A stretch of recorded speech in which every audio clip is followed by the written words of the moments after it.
Hi everyone, and we're back to review Zenless Zone Zero, Hoyoverse's latest flashy mobile game that they just released on July 4th. Hoyoverse has been knocking it out of the park for the last 4 years and crushing the competition with games like Genshin Impact and Honkai Star Rail, and now with Zenless Zone Zero. Of course, we're going to have to wait and see how this game performs within the first month, and that's going to give us a really good idea of the future outlook for this game, but I don't doubt that this game will do as well as Hoyoverse's other games, because it has the same level of polish that both Genshin Impact and Honkai Star Rail have, while offering a different kind of gaming experience. I've been playing Zenless Zone Zero for about a week, and my opinion has definitely changed from my initial impression of the game, and I'd like to share my thoughts about it, so let's get into it. I'll start by saying my initial thought pre-release was that this game had the perfect name. You know, ZZZ, because I wasn't really sold when I saw some of the game footage for the game. It just seemed like a boring, stage-oriented, action-style game, not too different from Punishing Gray Riven or Honkai Impact 3rd. I just didn't see where this fit in the gaming market, especially for Hoyoverse. I wasn't even sure I was going to play the game, but I figured in order to form a real opinion, you have to play the game. So here we are. I'm going to be doing a full review of the game, so be sure to watch till the end to hear my full thoughts, and my summons will be mixed in between, so let's get into this. I will start by saying the first 45 to 60 minutes of the game are extremely boring, like nails on a chalkboard. There's lots of dialogue and they don't let you do much. It also takes a while before you get to summon, and we all know we want to be able to summon as quickly as possible in these games. You know, to see if we get the best start, did we get the units we want, do we have meta characters, all of that. And let's be honest, a lot of people just start a new game to summon. They don't even care about playing the game, they just want to summon. So being able to summon as quickly as possible is always nice.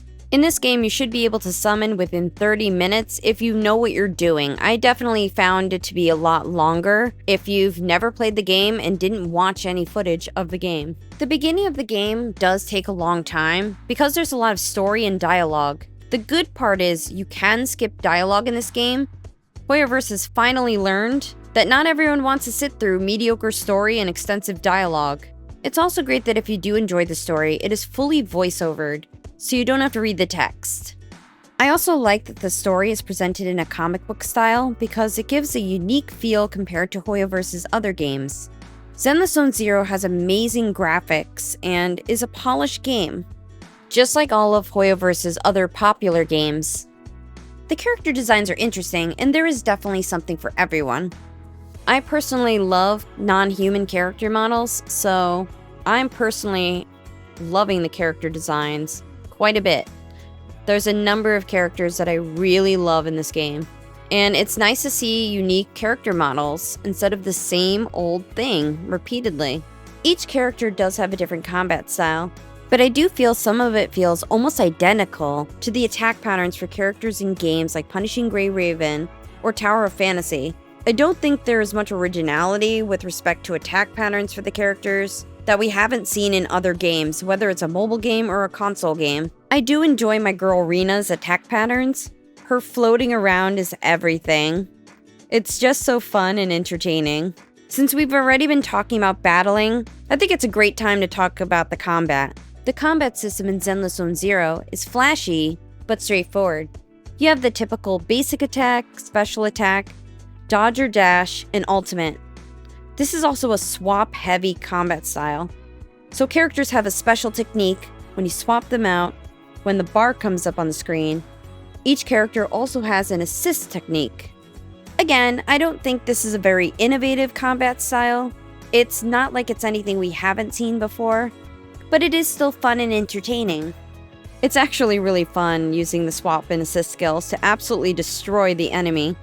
Honestly, the combat in this game is fast-paced, flashy, and it's just simply fun. Unlike Genshin Impact, Zenless Zone Zero is not an open-world game. You can walk around in towns, but the battling is broken up into two parts: a puzzle section and combat stages.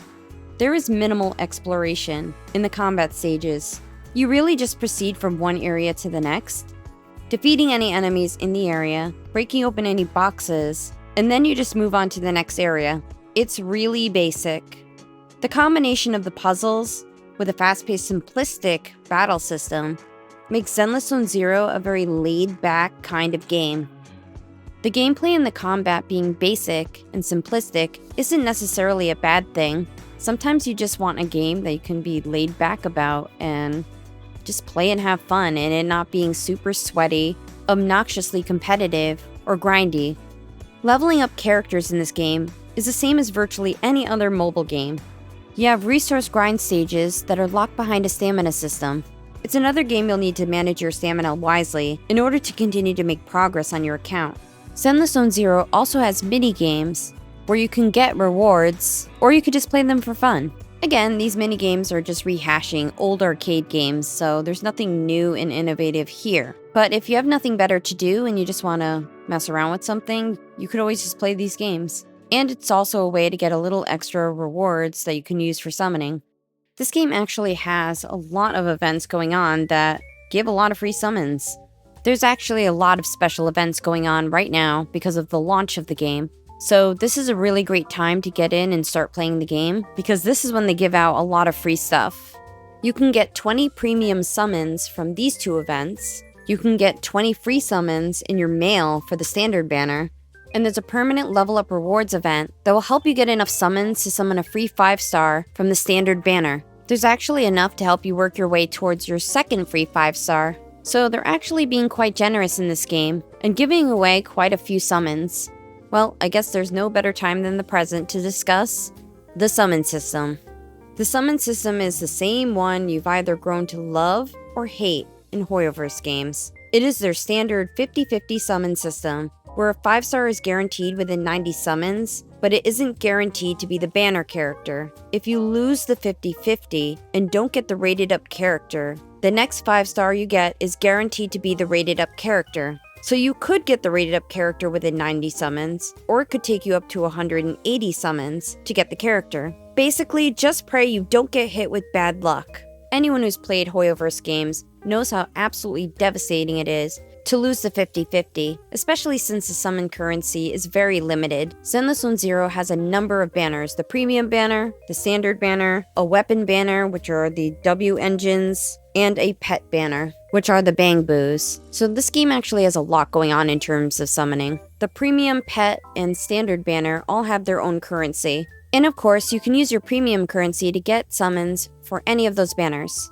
Your free 5-star comes from the standard banner, which has a pool of 6 possible 5-star characters you can get. The 5-star you get within the first 50 summons is random, but you also get a second free 5-star character at 300 summons, and that one you can select who you want to get. So you will get 2 free 5-stars. However, getting to the 300 summons is going to take a while. That has pros and cons, because a lot of times you get pity broken on the premium banner. So in this sense, your second selector character, you'll get a better idea of who you should select, because you'll likely be pity broken a number of times before reaching the 300 summons. The free summons do help you get quite a ways into this, and of course you can collect free summons from upgrading your characters.